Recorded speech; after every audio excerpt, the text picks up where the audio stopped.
వెళ్ళి అక్కడ ఆయన రేత్రి అంతా నిద్రపోయకుండా వాస్తవంగా చెప్పాలంటే ఒక ఉగ్రవాదిని ఏ విధంగా అరెస్ట్ చేస్తారో ఆ విధంగా పోలీసు బలగాలను తీసుకొచ్చి 45 సంవత్సరాల రాజకీయ చరిత్రను కలిగినటువంటి వ్యక్తి, దాదాపు 14 సంవత్సరాలు ముఖ్యమంత్రిగా చేసినటువంటి వ్యక్తి, 11 సంవత్సరాలు ఆయన ప్రతిపక్ష నాయకుడు. అరే పార్టీలలో ఎన్నటువంటి ఉన్నతమైనటువంటి పదవులు అలంకరించినటువంటి వ్యక్తి అండి. తెలుగువాడి యొక్క ఆత్మగౌరవాన్ని నిలిపినటువంటి వ్యక్తి. చంద్రబాబు నాయుడు గారిని అరెస్ట్ చేయడానికి వ్యక్తిని అరెస్ట్ చేశారు కదా అతను. దాంతో పాటు అమ్మిరెడ్డి అనేటువంటి వ్యక్తి ఆంధ్రప్రదేశ్ లో లా అండ్ ఆర్డర్ అడ్మిన్ గా ఉండేవాడండి. ఉండేటప్పుడు కూడా తెలుగుదేశం పార్టీ శ్రేణులు ఎక్కడెక్కడ ఉన్నారో వాళ్ళని ఏ విధంగా అక్రమ కేసులు పెట్టాలో డీజీపీ ఆఫీస్ మంగళగిరి నుంచి స్కెచ్ చేసేవాడు. తర్వాత సిహెచ్ విజయరామారావు, ఇతను తెలిసిందే. ఇతను ఏదైతే వైకాపా పార్టీలో ఉన్నటువంటి ఆ నాయకుల అరాచకాలను ఇతను సమర్థిస్తూ వాళ్ళని కాపాడుతూ వచ్చేవాడు. విషయాలు కొన్ని గుంటూరు చేశాడు. ఆయన కూడా అంతే, వైకాపా పార్టీకి అంటకాగాడు, అక్రమమైనటువంటి కేసులు బనాయించాడు, చాలా ఇష్యూలు చేశాడు. అన్బురాజన్, మీకు ఈ అన్బురాజన్ తెలిసే ఉండిద్ది. ఏదైతే మనం అనుకుంటున్నామో ఆ పెద్దిరెడ్డి ఇలాకాల్లో ఈ అక్రమాలకు అన్యాయాలకు ఆద్యం పోసినటువంటి వ్యక్తి, వాళ్ళందరినీ కాపాడినటువంటి వ్యక్తి. దీంతో పాటు రిషాంత్ రెడ్డి, ఈయన కూడా వాళ్ళకి పెద్దిరెడ్డికి వత్తాసు పలికి అక్కడ వీళ్ళందరూ ఒక టీమ్ గా ఉండేవాళ్ళు. ఒక ముగ్గురు ఎస్పీలు ఆ చుట్టుపక్కల టీమ్ గా ఉంటూ వాళ్ళకి ఏ విధంగా సహాయ సహకారాలు అందించారో ఆ విధంగా చేశారు. ప్రజాస్వామ్యం ఏ విధంగా దోసుకుంటున్నారు ఏందనే దానికి మేము అడిగినప్పుడు కూడా లేదు వీళ్ళు చాలా నీతిమంతులు అని చెప్పి వత్తాసు పలికినటువంటి వ్యక్తులు వీళ్ళందరూ కూడా. దీంతో పాటు రఘువీరారెడ్డి ఐపీఎస్, పరమేశ్వర్ రెడ్డి.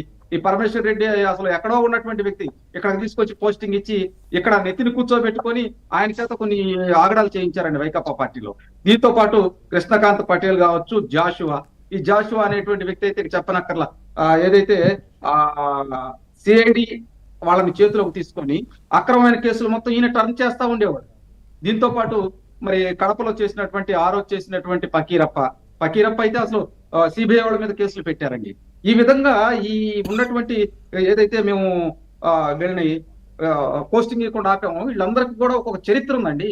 వీళ్ళ మీద ఆల్రెడీ ఎంక్వైరీలు జరుగుతున్నాయి. మేము డిఓపిటికి పెట్టాం, వాళ్ళు కూడా నివేదిక తయారు చేస్తున్నారు. మరి ఎందుకని వైకాపా పార్టీ ఉలికి పడుతుందండి? 2 నెలలుగా పోస్టింగ్ ఇట్లేదు వీళ్ళకి అని. వాస్తవంగా ఏబి వెంకటేశ్వరరావు మీద ఎన్ని కక్ష సాధింపులు చేశారండి? ఆయనకి పోస్టింగ్ ఇవ్వకుండా 5 సంవత్సరాలు ఇబ్బంది పెట్టేసి చివరి 2 రోజులండి ఆ డ్రెస్ పెట్టుకోవడానికి, అది కూడా కోర్టు నుంచి అనుమతులు తీసుకుంటే అప్పుడు అతను అవకాశం ఇచ్చారు. వాస్తవంగా అతను ఎంత మానసికంగా ఇబ్బంది పెట్టారండి. ఇంకోళ్ళైతే వాస్తవంగా ఆత్మహత్య చేసుకుంటారు ఆఫీసర్లు. ఎందుకంటే గౌరవప్రదంగా బతికినటువంటి వ్యక్తులు. అరే 5 సంవత్సరాలు ఆయన మానసికంగా ఇబ్బంది పెడితే ఏ విధంగా ఇష్యూ అయిద్దండి? దీంతో పాటు మీరు చూడండి, ఆ రోజు ఉన్నటువంటి నిమ్మగడ్డ ఎలక్షన్ కమిషన్ ని ఆయన ఏ విధంగా ఇబ్బంది పెట్టారండి? ఆయన్ని కులంతో దూషించారు కదా, రమేష్ కుమార్ గారినండి. అంటే ఇవన్నీ చూసుకున్నప్పుడు సాయి ప్రసాద్ కూడా 8 నెలలు నో పోస్టింగ్, సాయి గారు ఆయనకి. దీంతో పాటు ఏంటంటే నిన్న కొంతమంది ప్రవీణ్ కుమార్ రిటైర్డ్ ఐపీఎస్ ఆయన వచ్చి అసలు ఏందో ఆంధ్రప్రదేశ్ లో అధికారుల మీద కక్షాదింపు చర్యలు చేస్తున్నారని చెప్పి మాట్లాడుతూ ఉన్నాడు. అయ్యా నీది నువ్వు చూసుకో. ఆయన ఏం చేసి విఆర్ఎస్ తీసుకుని బయటకు వెళ్ళాడో అందరికి తెలిసినటువంటి విషయమే. దీంతో పాటు స్వర్ణజిత్ సేన్ అండి, మాజీ డీజీపీ, ఇతను కూడా మాట్లాడుతున్నాడు. మరి 5 సంవత్సరాలు నీకు కాన్ రాలేదా? స్వర్ణజిత్ సేన్ కి 5 సంవత్సరాలు ఆంధ్రప్రదేశ్ లో మరి ప్రజాస్వామ్యం అంటకాగిపోతుంది, ప్రజాస్వామ్యం అసలు సామాన్యుడికి అందట్లేదు, ఇబ్బంది పడుతుంది. ఆర్ఎస్ ప్రవీణ్ కుమార్ కి ఇప్పుడు దళితుల పైన ఏ విధంగా ఆంధ్రప్రదేశ్ లో దాడులు జరిగాయి గత ప్రభుత్వ హయాంలో, అవి చూసి ఎప్పుడైనా ట్వీట్ చేశారా? ఎప్పుడైనా మాట్లాడాడు ఆయన? అదే సార్ నేను అనేది. ఇప్పుడు ఎమ్మెల్సీ అనంతబాబు డ్రైవర్ సుబ్రహ్మణ్యాన్ని హత్య చేసి అక్కడ పడేసినప్పుడు కనీసం బయటకు వచ్చి మాట్లాడలేకపోయాడు ఈ ప్రవీణ్ కుమార్ అనేటువంటి వ్యక్తి. ఇప్పుడు ఈయన గొప్పగా మాట్లాడుతూ ఉన్నాడు. చెప్పొచ్చుగా ఆ రోజు ఉన్నటువంటి పాలరాజు, నువ్వు తప్పు చేస్తున్నావా, మన దళితుని చంపేస్తే నువ్వు అవుట్ ట్రేడ్ గా వైకాపా పార్టీ వత్తాసు పలుకుతున్నావు అని ఆ రోజు బయటకు వచ్చాడండి ఈ ప్రవీణ్ కుమార్ అనేటువంటి వ్యక్తి. వీళ్ళందరూ కూడా తోడేలు ముసుగులో ఉన్నటువంటి అధికారులు అండి వీళ్ళు, నేను బాహటంగా చెబుతున్నాను. దీంతో పాటు ఐవైఆర్ కృష్ణారావు గారు, ఆయన అసలు బయటకు వచ్చేసి అసలు ఆంధ్రప్రదేశ్ లో ఈ 2 నెలల కాలంలో అధికారులు ఇబ్బంది పెడుతున్నారని చెప్పి చాలా మాటలు మాట్లాడుతున్నారు. నేను ఇంకోటి చెప్తున్నానండి, సాక్షి పత్రికలో ఒక సామాజిక విశ్లేషకుడు అనే అభిప్రాయం పేరుతో, అంటే భారతిరెడ్డి గారి పేరు పెట్టకుండా సామాజిక విశ్లేషకుడు అని ఒక పేరు పెట్టి ఒక పక్క సామాన్యుల లక్ష్యంగా టీడీపీ వాళ్ళు చెలరేగిపోతున్నారు, దీంతో పాటు అధికారులను కూడా చాలా ఇబ్బంది పెడుతున్నారని చెప్పి ఒక సామాజిక విశ్లేషకుల రూపంలో కథనం వేశారు, చిన్న కథనం. భారతిరెడ్డి గారే వేసింది. నేను అంటున్నాను, భారతిరెడ్డి గారు ఎందుకు ఇంత నిస్సిగ్గుగా మాట్లాడాల్సిన పని ఏముందంటే సార్, మొన్నటికి మొన్న కర్నూలు జిల్లాకు సంబంధించి హౌస్పేట అనుకుంటా శ్రీనివాస్ అనే టీడీపీ కార్యకర్తలు అత్యంత దారుణంగా వేట కొడళ్లపై నరికేశారు. మరి అవి కనబడట్లేదా? కాదండి, ఇప్పుడు ఆటవిక రాతలు, ఆటవిక కోతలు ఇవన్నీ కూడా ఇలా కనపడతలేదండి.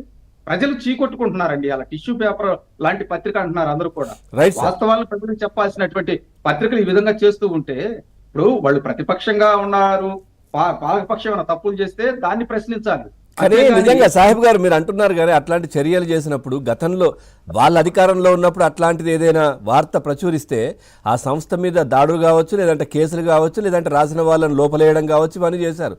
కానీ మీరు చాలా ఉదాసీనంగా వ్యవహరిస్తున్నారనే మాటలు కూడా క్యాడర్ నుంచి కావచ్చు, ప్రజల నుంచి కూడా వస్తూ ఉన్నాయి. మరి దానికి ఏం చెప్తారు?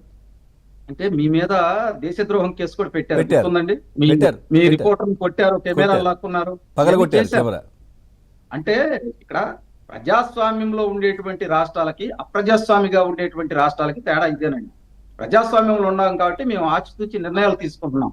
గతంలో లాగా దాడులు దౌర్జన్యాలు చేయటం ఇది మన వ్యవహారం కాదని చెప్పి కూటమి ప్రభుత్వం చంద్రబాబు నాయుడు గారు, పవన్ కళ్యాణ్ గారు పదే పదే చెప్పటం, అంత మాత్రం నేను వీళ్ళని వదిలేయమండి.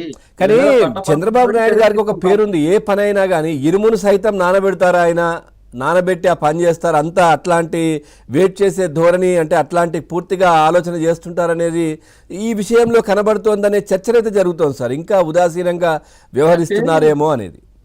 పవన్ గారు ఇక్కడ ఒకటి గమనించాలి. మేమేదో తూతూ మంత్రంగా వాళ్ళ మీద కేసులు పెట్టేస్తే వాళ్ళు వెళ్ళి కోర్టులోకి వెళ్ళి మళ్ళీ బెయిల్ తెచ్చుకుంటారండి. కథ మావులే, స్టేలు కూడా తెచ్చుకుంటారు మహానుభావులు కొంత. ఎందుకంటే ఈ అధికారులందరికీ లూప్ లైన్స్ ఎక్కడెక్కడ ఉండే అనేది తెలుసు. మేము అందుకనే వీళ్ళని ఏ విధంగా అసలు ఆ ఫ్రేమ్ లో ఇరికించాలి, వాస్తవంగా వీళ్ళు ఆ ఫ్రేమ్ లోకి తీసుకురావాలి, అవి చేస్తున్నాం. మీరు ఇంకో మాట కూడా అండి, వాస్తవంగా సాక్షి పత్రికలో ఒక కీలకమైనటువంటి విషయం, స్టీల్ ఫ్రేమ్ కు తూట్లు పొడి చేసే ప్రభుత్వం అని అంటున్నారు. వీళ్ళ కళ్ళకు కనపడలేదండి, వీళ్ళ కళ్ళు ఏమైనా దుబ్బిని ఆ సాక్షి పత్రిక వాళ్ళని. 5 సంవత్సరాలు స్టీల్ ఫ్రేమ్ ఎక్కడికి పోయిందండి? ఈ రాష్ట్రంలో రూల్ ఆఫ్ నడిచిందండి. అరే ఎవరైనా కానీ తెలుగుదేశం పార్టీ నాయకులు మాట్లాడితే వాళ్ళ మీద అక్రమ కేసులు, తెలుగుదేశం పార్టీ కార్యకర్త సాహెబ్ గారు వస్తాను సార్, ఒక్కసారి విల్సన్ గారితో కూడా మాట్లాడి, ఎనలిస్ట్తో కూడా మాట్లాడి వస్తాను. విల్సన్ గారు నమస్తే అండి.